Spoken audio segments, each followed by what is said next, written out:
প্রথমে আপনারা এর আওয়াজটা একবার শুনে নিন, কতটা মুচমুচে হয়েছিল এই রেসিপিটা। তো আজ আমি আপনাদের সাথে মাত্র দুটি উপকরণ পাউরুটি আর আলু দিয়ে একটা মজাদার সাথে স্ন্যাক্সের রেসিপি শেয়ার করব। প্রতিদিন সন্ধ্যেবেলায় একঘেয়েমি মুড়ি আর চা খেতে কিন্তু কারোরই ভালো লাগে না, তাই আজ সন্ধ্যেবেলায় কিন্তু আপনারা এই রেসিপিটা বানিয়ে নিতে পারেন। তো চলুন বেশি দেরি না করে ঝটপট পাউরুটি দিয়ে এই মজাদার স্ন্যাক্সের রেসিপিটা দেখে নেওয়া যাক। আর আমার ভিডিও যদি আপনাদের ভালো লেগে থাকে তাহলে অবশ্যই আমার চ্যানেলটি সাবস্ক্রাইব করে আমার পাশে থাকবেন। আমি দুদিন অন্তর নতুন নতুন রান্নার ভিডিও আমার চ্যানেলে পোস্ট করে থাকি। প্রথমে একটা প্যানের মধ্যে দিয়ে দিয়েছি প্রায় 2 চামচ মতো তেল। তেলটা যখন গরম হয়ে আসবে তখন এর মধ্যে দিয়ে দেব ছোট ছোট করে কেটে রাখা পেঁয়াজ কুচি। এই পেঁয়াজটা তেলের মধ্যে নেড়ে চেড়ে হালকা লাল করে ভেজে নিতে হবে। যখন পেঁয়াজটা হালকা লাল করে ভাজা হয়ে যাবে তখন এর মধ্যে দিয়ে দেব কেটে রাখা ক্যাপসিকাম আর গাজর। ক্যাপসিকাম আর গাজরটাও কিন্তু আমি এখানে ছোট ছোট করে কেটে নিয়েছি। আপনারা চাইলে এখানে নিজেদের পছন্দ মতো যে কোনো সবজি অ্যাড করতে পারেন। আর সবজি না থাকলে শুধু আলু দিয়েও কিন্তু এই পুরটা বানিয়ে নিতে পারেন। এবার এক এক করে কিছু মশলা আমি এর মধ্যে দিয়ে দিচ্ছি।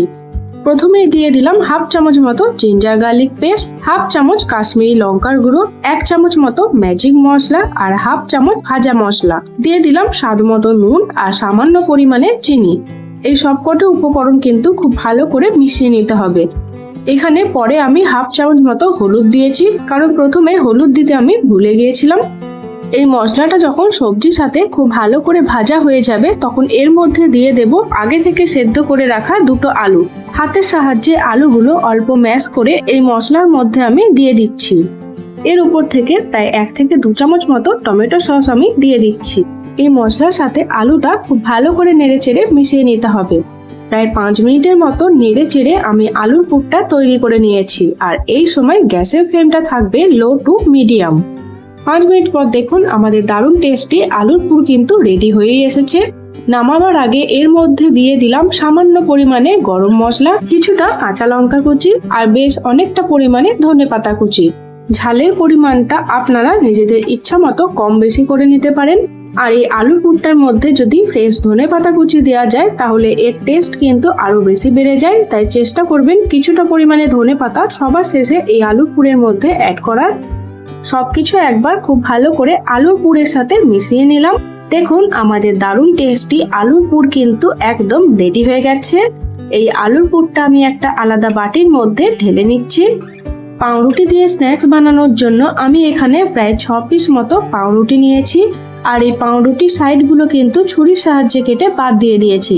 কেটে রাখা পাউরুটির সাইডগুলো কিন্তু কোনোটাই ফেলে দেওয়ার নয়। আর এই যে পাউরুটির সাইডগুলো আমরা কেটে রেখেছিলাম সেগুলো কিন্তু একটা মিক্সিং জারের মধ্যে আমি দিয়ে দিচ্ছি। মিক্সিং জারের মধ্যে এই পাউরুটির সাইডগুলো দিয়ে একবার ঘুরিয়ে নিলেই কিন্তু আপনারা বাড়িতে খুব সহজ উপায়ে ব্রেড ক্রাম্বস তৈরি করে নিতে পারবেন। আপনারা দেখে বুঝতেই পারলেন যে বাড়িতে ব্রেড ক্রাম্বস বানানো কতটা সহজ। এইবার একটা প্লেটের মধ্যে এই হোমমেড ব্রেড ক্রাম্বসের গুঁড়োটা আমি ঢেলে নিচ্ছি। এই ব্রেড ক্রাম্বসের গুঁড়ো দিয়ে যে কোনো জিনিস কোট করলে দেখবেন সেটা খেতে কিন্তু দারুণ মুচমুচে হয়। এবার একটা করে পাউরুটি স্লাইস নিয়ে এইভাবে বেলনার সাহায্যে একটু বেলে চ্যাপটা করে নিতে হবে। দেখুন একটা পাউরুটি স্লাইস কিন্তু আমি খুব ভালো করে চ্যাপটা করে নিয়েছি। এইভাবে বাকি পাউরুটি স্লাইসগুলো কিন্তু বেলনার সাহায্যে খুব ভালো করে চেপে একটু চ্যাপটা করে নিতে হবে। একটা করে পাউরুটি স্লাইস হাতের সাহায্যে নিয়ে আপনাদের দেখিয়ে দিচ্ছি। এইভাবে কিন্তু 6টা পাউরুটি স্লাইস আমি তৈরি করে নিয়েছি। এবার কিন্তু আমরা একটা কর্নফ্লাওয়ারের পাতলা ব্যাটার তৈরি করে নেব। তার জন্য একটা বোলের মধ্যে দিয়ে দিলাম প্রায় 3.5 চামচ মতো কর্নফ্লাওয়ার।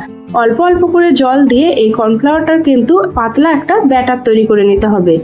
আপনাদের কাছে যদি কর্নফ্লাওয়ার না থাকে তাহলে আপনারা এর পরিবর্তে ময়দা ব্যবহার করতে পারেন। এই কর্নফ্লাওয়ারের ব্যাটারের মধ্যে দিয়ে দিলাম স্বাদ মতো নুন আর 1 চামচ মতো গোলমরিচের গুঁড়ো। গোলমরিচের গুঁড়ো আর নুনটাও কিন্তু কর্নফ্লাওয়ারের ব্যাটারের মধ্যে খুব ভালো করে আমি মিশিয়ে নিচ্ছি।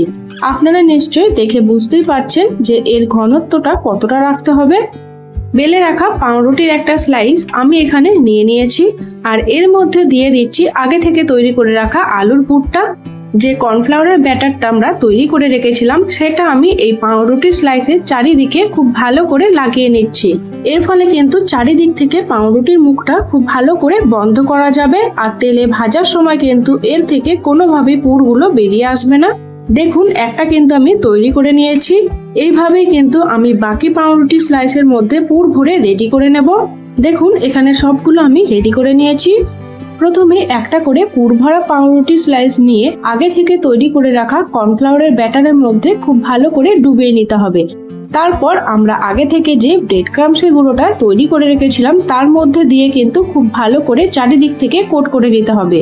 এই পাউরুটি স্লাইস গুলো কিন্তু চারিদিক থেকে ব্রেড ক্রাম্বসের গুঁড়ো দিয়ে খুব ভালো করে কোট করতে হবে, না হলে ভাজার সময় কিন্তু এর থেকে পুরটা বেরিয়ে আসতে পারে। দেখুন এখানে একটা কিন্তু আমি তৈরি করে নিয়েছি। এইভাবে বাকি পাউরুটি স্লাইস গুলো আমি কোট করে নেব। এই পাউরুটি স্ন্যাক্স গুলো ভাজার জন্য একটা কড়াইয়ের মধ্যে বেশ কিছুটা পরিমাণে আমি তেল নিয়েছি। তেলটা যখন গরম হয়ে আসবে তখন এক এক করে এর মধ্যে আমি দিয়ে দেব। প্রথমে আমি এর মধ্যে দুটো দিয়ে দিয়েছি। গ্যাসের ফ্লেমটা মিডিয়ামে রেখে বেশ উল্টে পাল্টে লাল লাল করে এই পাউরুটি স্ন্যাক্স গুলো কিন্তু ভেজে নিতে হবে। দেখুন পাউরুটি স্ন্যাক্স গুলো কিন্তু চারিদিক থেকে বেশ লাল করে ভাজা হয়ে গেছে। এক এক করে এগুলো আমি তুলে একটা আলাদা জায়গার মধ্যে রেখে দিচ্ছি।